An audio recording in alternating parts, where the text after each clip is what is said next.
Welcome to Educate, Inform, Challenge. My name is Teresa MacLennan. I'm the Executive Director of the Women and Children Shelter of Barrie. We are so glad that you are here with us today. The goal of our program, of course, is to talk about the lives and experiences of women. We talk about women in decision-making and leadership, women in politics, and we also talk about women who have had an experience of violence. And so the work of our agency, of course, is to do that. Help women through the journey of violence and abuse that they have experienced.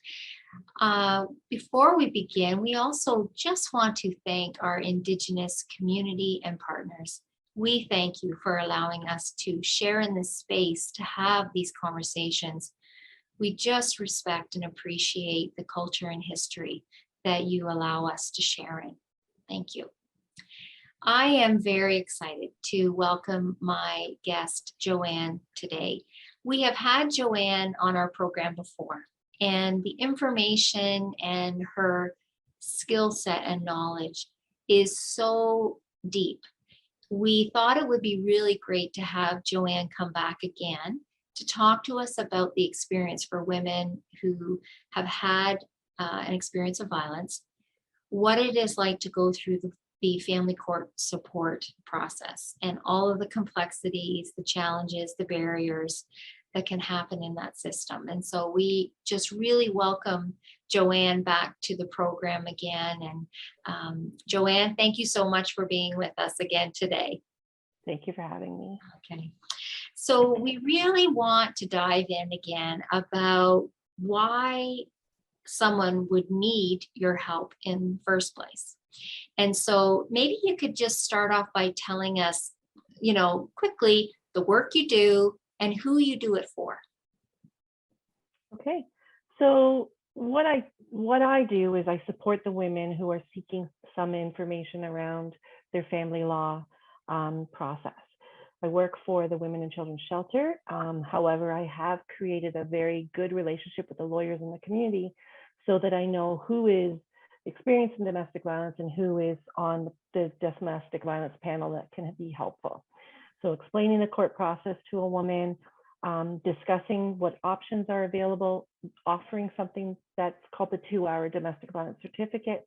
So a woman can learn her rights and her responsibilities, know what her next steps is, and it comes from this perspective of the law. Because while I'm a family court support worker, I am not a lawyer and I'm not able to give the law. And very specific situations need a very specific answer from a lawyer. So go ahead. And I do just want to clarify, Jo-Anne, I understand that in your program, you also support men who are going through that court process as well. Yeah, so men and women, any victims of domestic violence, both men and women. So some of the pieces, like I said, is to get them information, which is the priority, number one priority, know what your rights are. Be informed so you can make an informed decision. I help with court documents, getting them prepared. Oftentimes lawyers will say, go and do a history of abuse. It's a process that takes quite a lot of emotion, and sometimes having somebody to walk through with you, maybe take notes and then type it all up for you and send it to you to review is helpful. Help with reviewing court papers, so endorsements that come in from a judge when, understanding what exactly happened in court, if I'm able to be participating in the court proceedings. I can support at court, I can support in lawyers' appointments, knowing the difference between privilege and confidentiality and making sure that the client knows that when she's in front of a lawyer or he's in front of a lawyer, that is covered under privilege, and it's important that they know that nothing leaves the room. So maybe, Jo-Anne, how about if we do this? I would like to present you with a bit of a case scenario, let's say, a situation that I think is maybe fairly common in terms of referrals, phone calls that we get from women wanting service. And I think it's also helpful for our viewers to know the nature of that. This is kind of the calls that you would get for people asking for service. So how about we do that? Because it's very tangible for folks to understand about how you would go about offering service. So I'm going to present a scenario to you, and I'd love to kind of walk through what you would do to help that woman. Maybe you could talk a little bit about what her rights are, because that's a whole nother piece, right? So let me present this scenario to you, and then let's dive in. Does that sound okay to you? Yeah, Okay. perfect. So let's say there's a woman who's come into our shelter with her children because she has been living in abuse. She has left her home, her car, and all of her personal belongings behind. Her abusive partner says he's going to fight for full custody of the children. She has no employment because she has been raising the children at home, and the spouse has been the primary breadwinner and been working and providing all of the income for the family. Okay, so you get a phone call from that woman and she tells you that that is her situation. Why would that woman need your services?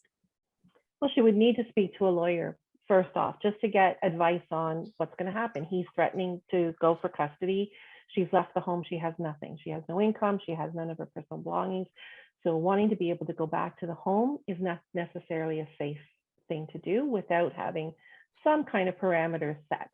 So right off the hop, it's a 2-hour domestic violence certificate that gives the woman up to 2 hours to speak to a lawyer free of charge to get an understanding of exactly what her circumstance is and what she needs to do. And So do you arrange that for her? Yes, I do. So Okay. I will, because I've built a relationship with the lawyers in the community, I can often call a lawyer and say, hey, I have a woman who needs a 2-hour, or a man who needs a 2-hour. Do you have availability? They are really, really good at accommodating that and helping to set an appointment as quickly as possible. Because of COVID, we haven't been doing any in person. And so some of the pieces that you would typically do when you go to the office are now being done by me. So I collect all of their ID, I collect all of their information, I do up the certificate, I fill out the family verification form that's called, and have it all ready to go to the lawyer so that when that lawyer calls the client, the time that they're spending in those 2 hours is exactly on the case. And instead of having to spend half an hour of contact information, birth dates, and the basic information, they already have it in front of them. So it helps the woman be able to just focus on what they need to know from the lawyer. And so will the lawyer be talking to the woman about her rights at that point? So the lawyer will talk to the woman about, here's what your rights are. So given that you were married to this person, you have children together, there's the right for child support, 100%. It is the law. There is no negotiating of child support. What is negotiable is spousal support. And it's based on compensatory or non-compensatory, just meaning that if she was stay at home, didn't work, took care of the kids, and it allowed him to build his career, he then has a responsibility to provide her with the spousal support. But the ability to pay spousal support is an issue, depending on how his income is. And then again, how long they were married would also be a factor. Less than 5 years, you wouldn't have as much entitlement as someone who's been married 20 years.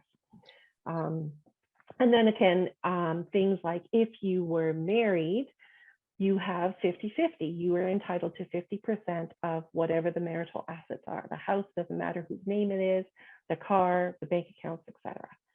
If you're in a common law relationship, that is not the case. You have to show proof that you have provided money into the home to increase the value of the home. So it's a very different process to be married or common law.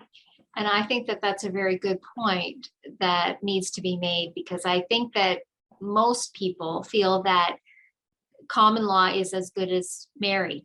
But in this situation, that's not the case, is it? Not in the eyes of family law at this time. Okay. This time. Right? So that I have not completed. Maybe that's opening the door that that's going to change at some point in the future. And so what about custody? So how does that, what kind of rights do women have when they've been abused by their partner, but the partner is saying that they're going to go for full custody? So custody is no longer the language that's being used in the courts anymore. It's decision-making, parenting time. These are the two pieces of the language that came in with the changes to the Divorce Act and the Children's Law Reform Act in the last year. So when it comes to a parent saying, I'm going to sue you for full custody and I'm going to get the kids because I'm the one that has the job, it doesn't work like that. So typically what is looked at is the best interest of the children. And given the changes to those Children's Law Reform Act and the Divorce Act, now what they're looking at is what's in the best interest of the children based on what they've been exposed to in the home. So domestic violence now has a place in the Divorce Act. It has a place in the Children's Law Reform Act. It is now clearly defined. And so when judges are making orders or giving their perspective, they are looking at what is the impact to the kids and how capable are the parents in working together to do the decision making. Custody is only decision making. People mistake that custody is the child stays with me. That's primary residence. Custody is strictly decision making. It is just about decision making. So there can be joint parenting decisions, like let's say, yes, they can go on a camping trip in a different province, let's say, that both parents have a right to make that decision. And I'm just giving a rough example, but custody no longer means the physicality of where the child's going to live. Primary care, so the physicality of the child living is called primary residence. And then parenting time is how the child navigates his or her time between both parents. So parenting time could be 50-50, could be 70-30. Primarily, the child resides with mom while having parenting time with dad. If dad has been the person who has worked, hasn't really been present, hasn't really been involved in the upkeep or bringing up of the children, mom would have a claim that she's been the primary caregiver. She's the one that takes the child to the doctor. She's the one that takes the child to school. She has been, because she's been home and been able to do that while dad has advanced his career. So the courts look at who has been that primary person that has taken care of the child, who the child is most connected and bonded to. Right? That being said, the courts are not against having equal parenting time because they believe that both parents have the right to have a bonded and healthy relationship with their children. And it sounds like you're also saying, and of course, I guess it would depend on the judge and that person's perspective on things, but the violence that a woman has experienced, the mother, may play a role in the decision that the judge makes in terms of that custodial or decision-making arrangement? It could very much so, especially if there's been trauma to the children because they've been witnessed. And most recently, there was a judge that made an order where he not only looked at the trauma the children experience currently, but the potential for the trauma that could be experienced ongoing because of the animosity between the parents and the dad perpetrating continued abuse through the court process. Okay, that is a perfect place for us to put a pin in our conversation. We're going to take a very, very quick break. We really encourage our community. Come back and we will carry on our conversation with Jo-Anne. Stay with us. We'll be right back.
Welcome back to Educate, Inform, and Challenge. We're having a great conversation with my friend Jo-Anne today, and we're talking about the court process that women can expect to go through when they've had an experience of violence. And so we're just going to dive right back in.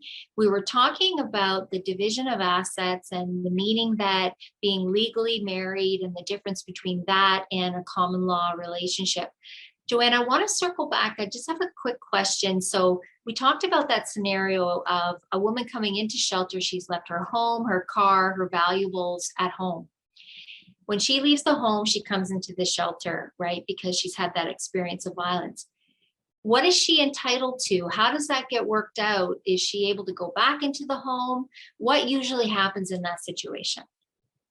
So what would typically, like I said, when she does her 2 hour, the lawyer would give her some direction on what you need to do to be able to go back into the home to get some personal things. You can't take anything out, like you can't take a TV or a couch or anything, but you can take your clothing, your makeup, your hair dryer. Arrangements through the process is how the rest of the assets in the home get divided. So if there was a cottage or a boat or a trailer, all of those things would be listed on a financial statement that the woman would have to provide. Also, the other party would have to provide. And so it would be then divvied up 50-50, including all of the debts. So if you had credit card debt or a mortgage, everything is 50-50 in a married scenario. And then once the financial statement is done, they look at the value of the house. One party could buy the other party out.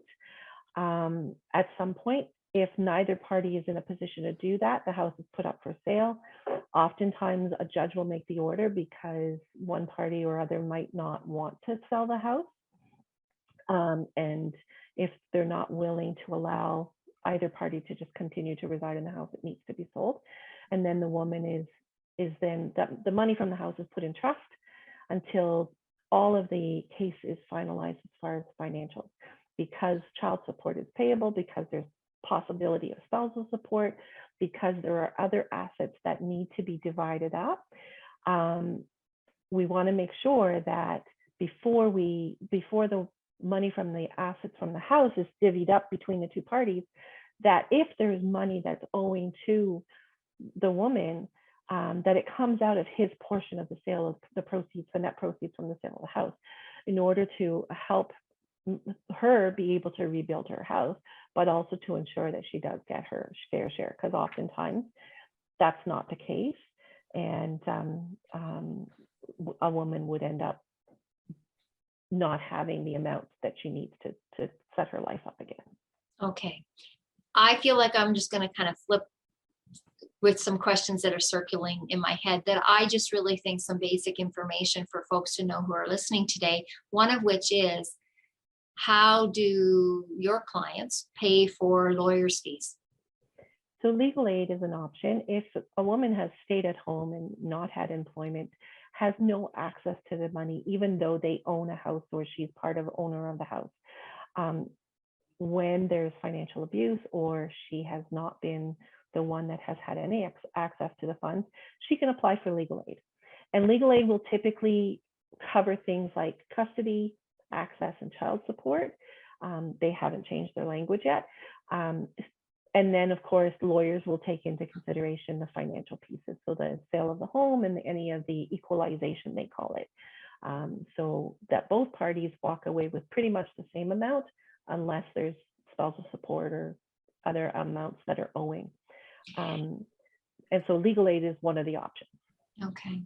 Do all of these situations where there has to be division of assets and all those sorts of stuff, do they all lead to actually going to court or virtual court, or can they be resolved with a mediator or just through the lawyers?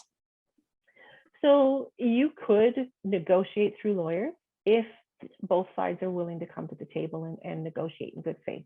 Mediation is something that can be a little bit tricky if it's done in person. Sometimes what can happen is a woman is very in tune with their partner's cues that they give when they're not necessarily happy with what's happening in the room. And so it puts the woman in a position of that coercive control in an understated way, because, crossing of the arms or a breath like that would potentially put a woman in a position of, I need to agree because he's pissed off and this is not gonna go well. Some of the mediators are doing what they call floating. So they go from one room to the other, which would be ideal, because that way both parties are not in the same room and the woman is safer being able to make the choices that she wants to make without having that extra pressure of listening or watching cues that are coming from the other side. Separation agreements will work. So again, it just really depends on the willingness of both parties to come to the table. Oftentimes that is not the process, and we end up in court 90% of the time because the other side is just not willing to give. I'm not paying child support. There's no way I'm paying spousal support, all of which she could be entitled to. Child support is an absolute, but spousal and any other income. So if it ends up going to court, does a woman need to prove the abuse that she has been living in? So it used to be that we didn't have, like, the history of abuse didn't really have a lot of weight in the courthouse. Now with the changes to the Divorce Act and the Children's Law Reform Act, your experience of abuse has weight. And so now you're telling your story. It doesn't mean you have to have had him charged. You don't have to have gone to the police. The fact that you've experienced abuse at his hands gives you the right to tell your story. And then we always hear the judge, people say with regards to the judge, on a balance of probability, who does the judge believe more? The more information, the more detail that you have in your affidavit that outlines the history of abuse in your relationship, the more successful you will be in having somebody believe your story. I should imagine that it is, though, incredibly hard for women, even I guess if they're in the same room, having to talk about the experience that they've had. And then, like you say, knowing those little gestures that he may do that were part of the abusive relationship that nobody else would know and recognize, but she knows it and he knows it. And in a way, I guess that just speaks to that the abusiveness of the relationship can continue even when people are no longer living together. And that is a concept that I think lawyers and even judges sometimes struggle with, is that the abuse continues, because the thought is she no longer lives with him, therefore it no longer happens. It happens every time there's an exchange. When you bring the children in to and from pickup, drop off, and there's nasty words said, or there's comments made, or other relatives are showing up and giving dirty looks and taking pictures and videotaping. It happens through the court process when he doesn't get his court papers done. He doesn't want to file his financials.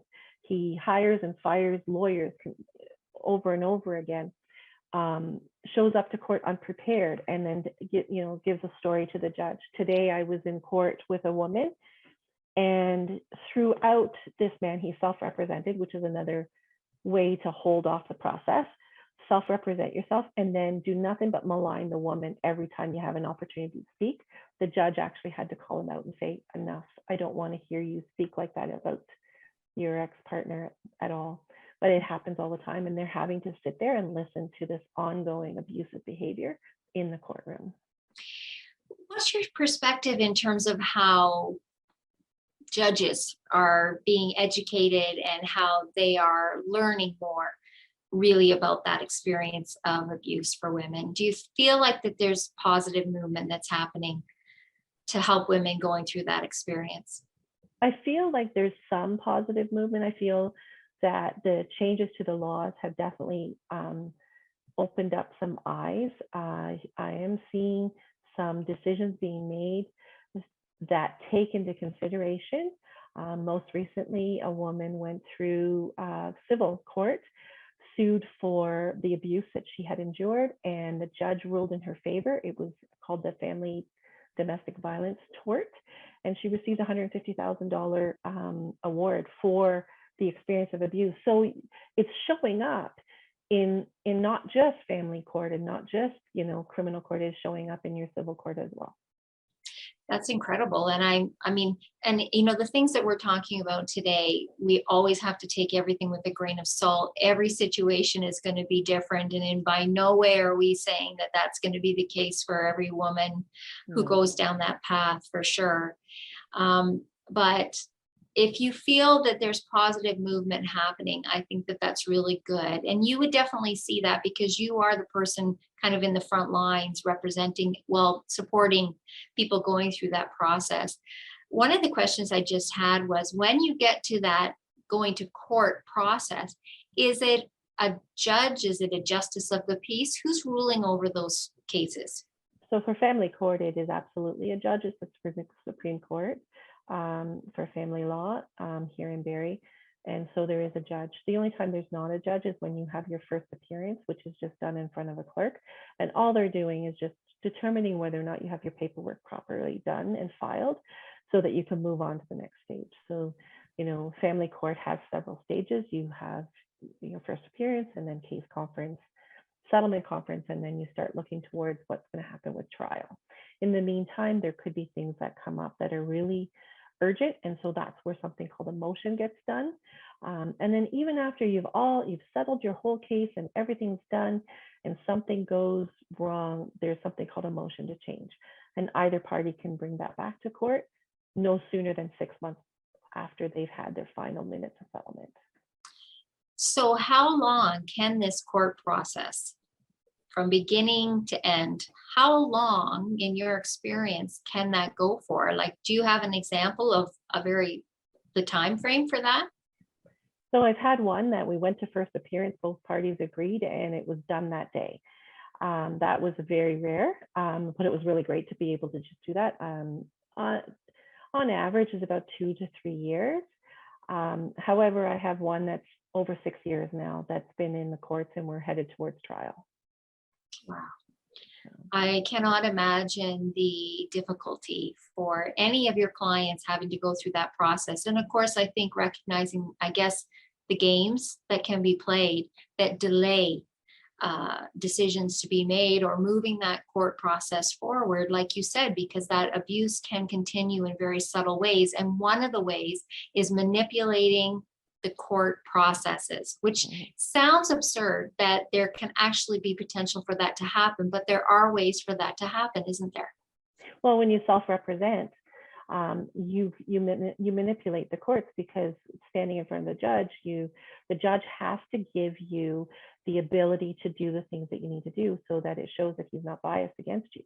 Otherwise, it would be, a bias against that person, and everything that she's looking for would have to start all over again because he claims a bias on a judge. So the judge has to be accommodating, has to explain the rules, has to walk them through what paperwork, what is expected of them. Today was an example. The judge had to explain, this is the process. One person speaks, then the other person speaks. So you can't interrupt me. You can't, just because you have to stick to the paperwork. What's in front of me, you can't just make stuff up. Jo-Anne, our time has gone by so fast, but I want to thank you so much for being with us here again today. Incredible information. If you are someone in need of support, please call our crisis line 705-728-2544. Thank you for our community for being with us today. Jo-Anne, thank you. Stay tuned and we will see you next time. Take care. Bye-bye.